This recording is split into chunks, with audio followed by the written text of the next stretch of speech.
Matthew 24:37 to 39.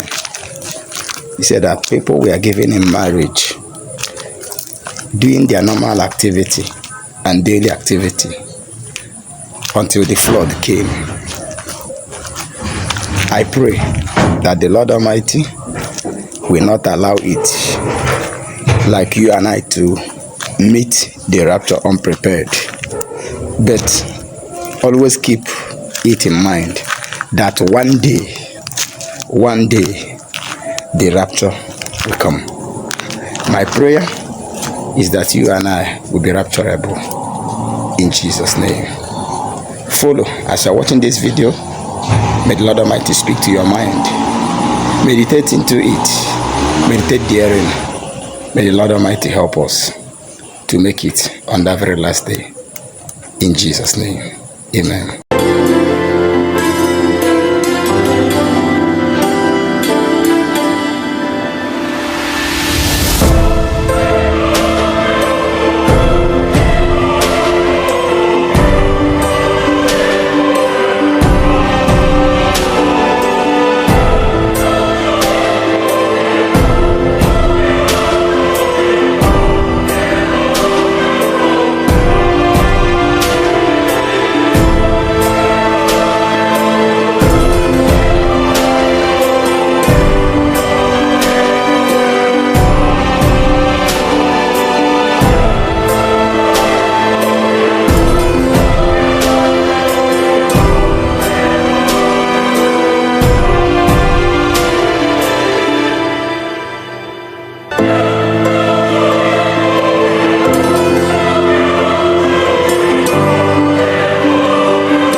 Quel chemin es-tu en train de prendre? Tu es déjà sur l'un des deux. Peu importe qui tu es, ce que tu as fait ou ce en quoi tu crois, à cet instant même, tu es déjà engagé sur l'un des deux chemins. Il n'existe pas de neutralité spirituelle. Soit tu marches vers la vie éternelle, soit vers la perdition. Ça semble radical. C'est parce que ça l'est. Jésus n'a jamais laissé de place à un entre-deux. Le ciel et l'enfer ne sont pas des destinations aléatoires. Ce sont des résultats de choix quotidiens, conscients ou non. Beaucoup pensent être aux commandes de leur vie, alors qu'ils sont dirigés sans s'en rendre compte. Un simple « je verrai ça plus tard » peut déjà t'éloigner de Dieu. La vérité, c'est que le chemin le plus séduisant n'est pas toujours le bon, et celui qui paraît le plus difficile n'est pas forcément le mauvais. Et pire encore, la route large ne commence jamais avec des panneaux d'avertissement, elle commence avec des promesses attrayantes. Si tu penses pouvoir décider plus tard, peut-être que cette vidéo est le dernier avertissement que Dieu t'envoie. Alors regarde jusqu'au bout, l'enjeu est bien plus grand que tu ne l'imagines. Depuis le commencement, Dieu a confié à l'homme quelque chose qu'aucune autre créature n'a reçu, le pouvoir de choisir. Dans le jardin d'Éden, il a placé l'arbre de vie et celui de la connaissance du bien et du mal. Et il a dit, « Tu n'en mangeras pas » Genèse 2, 17. Mais regarde bien, il n'a pas mis de barrière autour, ni d'ange armé pour surveiller. Cela montre bien que le libre arbitre n'est pas un abandon divin, mais un honneur. Dieu voulait des enfants, pas des pantins. Adam et Ève avaient tout, la communion, la provision, la paix. Mais ils avaient aussi la liberté de dire oui ou non. Et ce choix a déterminé le destin de l'humanité. Le péché est entré par un oui donné à la tromperie. Pourtant, le fait de pouvoir choisir montre combien nous sommes aimés. Le Seigneur a préféré courir le risque de notre ingratitude, plutôt que de nous priver de la dignité de choisir. C'est un amour qui respecte, pas un contrôle déguisé en protection. Aujourd'hui, ce même libre arbitre est entre tes mains. Chaque décision a du poids, chaque action a des conséquences. La vie chrétienne ne se résume pas à obéir à des règles, mais à marcher avec discernement. Comme Josué l'a dit au peuple, « Choisissez aujourd'hui qui vous voulez servir » Josué 24, 15. Mais comment savoir si l'on choisit le bon chemin? comment discerner quelle route mène à la vie et laquelle conduit à la perdition? Il y a quelque chose que Jésus nous a révélé et qui éclaire cette question. Jésus a été très clair lorsqu'il a parlé des deux chemins. Dans Matthieu 7, 13, 14, il a dit « Entrez par la porte étroite, car large est la porte, spacieux est le chemin qui mène à la perdition, et resserré est le chemin qui mène à la vie, et il y en a peu qui le trouvent. » Autrement dit, peu de gens choisissent le chemin de la vie, car il demande des renoncements. Le chemin large, lui, est bondé, acclamé, mais vide de sens. Le problème, c'est que le chemin large paraît inoffensif au départ. Il déborde de liberté, sans exigence, sans confrontation, sans croix. Mais, un peu plus loin, il fait payer le prix fort. Le diable n'est pas pressé, il séduit lentement, adoucit la route et ne révèle le précipice que quand l'âme est affaiblie. En face, le chemin étroit est resserré, mais chaque pas est rempli de la grâce de Dieu. Chaque douleur a un sens, chaque renoncement bâtit l'éternité. La vérité, c'est que personne n'entre au ciel par accident, mais beaucoup glissent vers l'enfer par facilité. Le confort du moment ne doit jamais valoir plus que la récompense éternelle. Le chemin étroit n'est pas populaire, mais il est sûr. Et même s'il est difficile, il offre une précieuse compagnie. Jésus marche aux côtés de ceux qui le choisissent. Mais pourquoi tant de gens se trompent-ils de route? Quelque chose d'invisible agit dans l'ombre. Et c'est ce dont nous devons parler maintenant. La Bible est catégorique. Une guerre est en cours à cet instant même. Et ce n'est pas une guerre contre des êtres humains. Dans Éphésiens 6, 12, il est écrit « Nous n'avons pas à lutter contre la chair et le sang, mais contre les dominations, contre les autorités, contre les puissances de ce monde de ténèbres. » Il s'agit d'un combat spirituel qui touche directement nos décisions. Penser qu'on choisit seul, sans influence, c'est se bercer d'illusions. Le Saint-Esprit nous guide, nous convainc du péché et nous montre le chemin de la vérité. Mais en parallèle, l'ennemi agit avec ruse pour déformer la parole de Dieu. Il sait où frapper, quelles pensées suggérer, quels sentiments alimenter. C'est pourquoi Paul nous exhorte à revêtir toutes les armes de Dieu. Éphésiens 6, 13. Car sans discernement spirituel, on finit par appeler le mal bien et à se détourner de la volonté du Père en croyant faire le bon choix. Lorsque tu hésites devant une décision morale, lorsque tu sens une attirance étrange vers ce qui est mauvais, sache que ce n'est pas qu'un trouble psychologique. Bien souvent, ce sont des forces qui cherchent à influencer tes choix. Et le pire, c'est qu'elles savent très bien se camoufler. Tous les pièges ne sont pas évidents.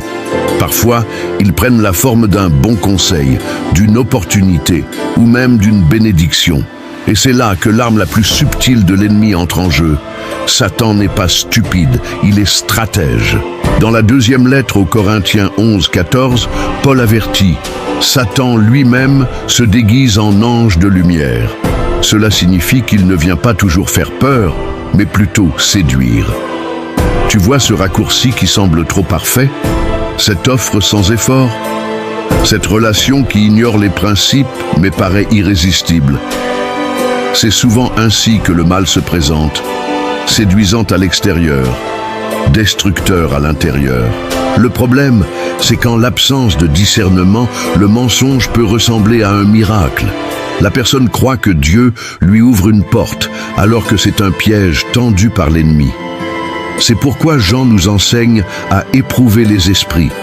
Première lettre de Jean 4, 1, car tout ce qui brille ne vient pas de Dieu. Le serpent dans le jardin d'Éden a utilisé des mots doux et a même mentionné le nom de Dieu.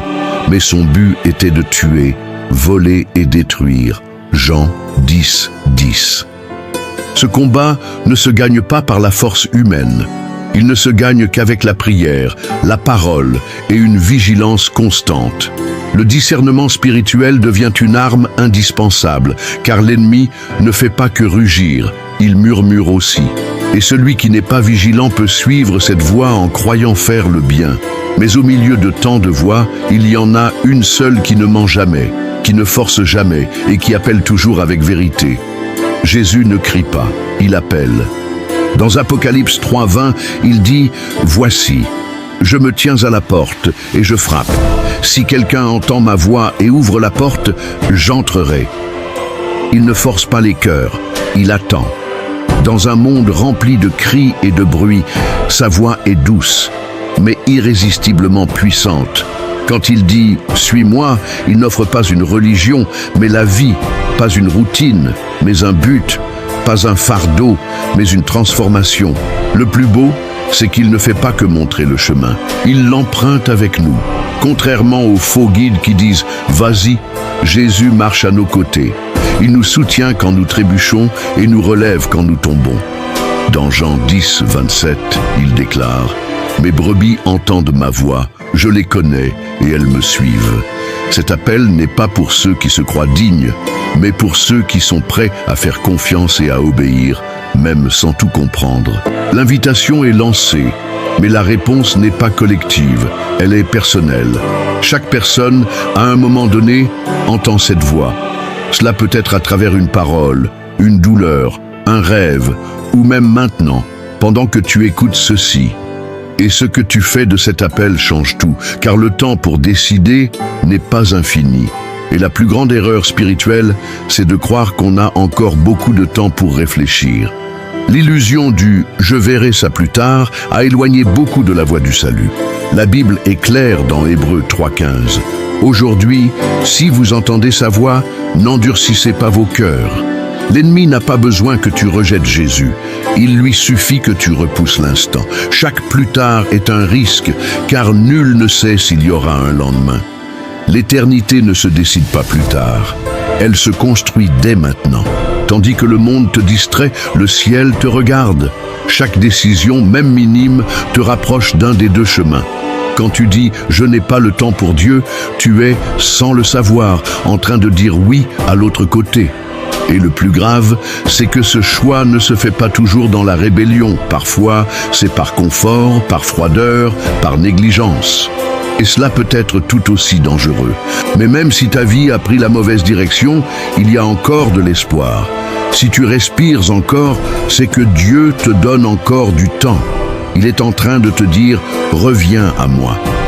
Le ciel n'a pas fermé ses portes. La grâce est encore accessible. Et même celui qui s'est égaré pendant des années peut tout changer par une décision sincère, ici et maintenant. Car Dieu ne renonce jamais, même quand tout le monde t'a abandonné. Dieu n'est pas comme les hommes, prompt à se lasser et à tourner le dos. Il est patient, rempli de compassion, et attend avec amour que le pécheur rentre à la maison. Dans la deuxième lettre de Pierre 3, 9, il est écrit « Le Seigneur ne tarde pas dans l'accomplissement de la promesse, mais il use de patience envers vous, ne voulant pas qu'aucun périsse, mais que tous arrivent à la repentance. » Tant qu'il y a de la vie, il y a une chance. Tant qu'il y a du souffle, il y a possibilité de recommencer. Même si tu t'es éloigné, perdu dans de mauvais choix, Dieu t'appelle encore par ton nom.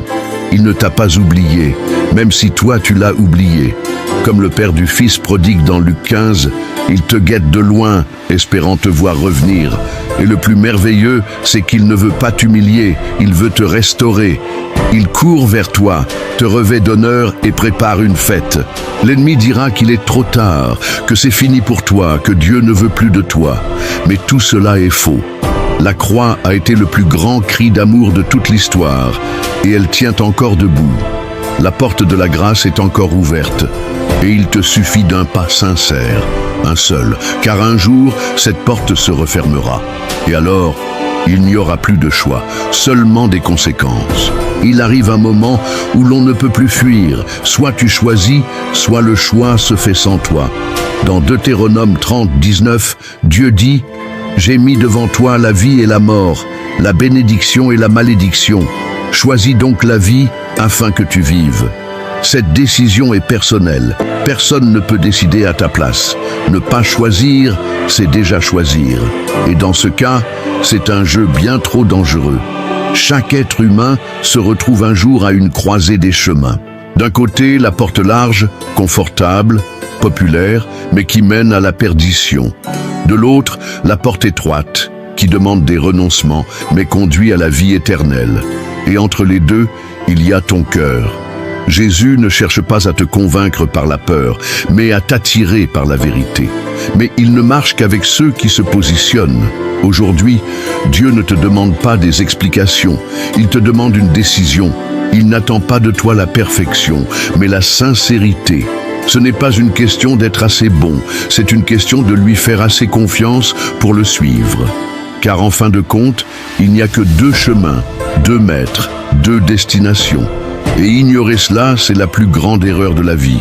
Alors, devant ce choix, quelle sera ta réponse ? Tu as peut-être passé toute ta vie à marcher sur le mauvais chemin, mais tu n'es pas obligé de faire un pas de plus dans cette direction. Jésus ne t'a pas appelé à être un numéro dans la foule, il t'a appelé à être sauvé. Ce n'est pas une question de religion, mais de rédemption. Il ne s'agit pas de porter la culpabilité, mais de vivre la grâce. Si aujourd'hui le Saint-Esprit a touché ton cœur, ne l'endurcis pas. La décision que tu repousses pourrait être celle qui te manquera demain. La croix n'était pas symbolique, elle était réelle. C'était du sang, de la douleur, un choix. Jésus est mort pour toi avant même que tu ne viennes au monde. Et aujourd'hui, il t'appelle à vivre avec lui. Pas seulement au ciel, mais dès maintenant, avec un but, une direction et une paix que le monde ne peut offrir. Celui qui croira et sera baptisé sera sauvé. Marc 16, 16. Mais celui qui refuse cet appel ne pourra pas dire plus tard qu'il ne savait pas. Alors maintenant, si ce message t'a parlé, écris ici en commentaire « Je choisis le chemin de la vie ». Que ce soit le premier pas d'un nouveau départ.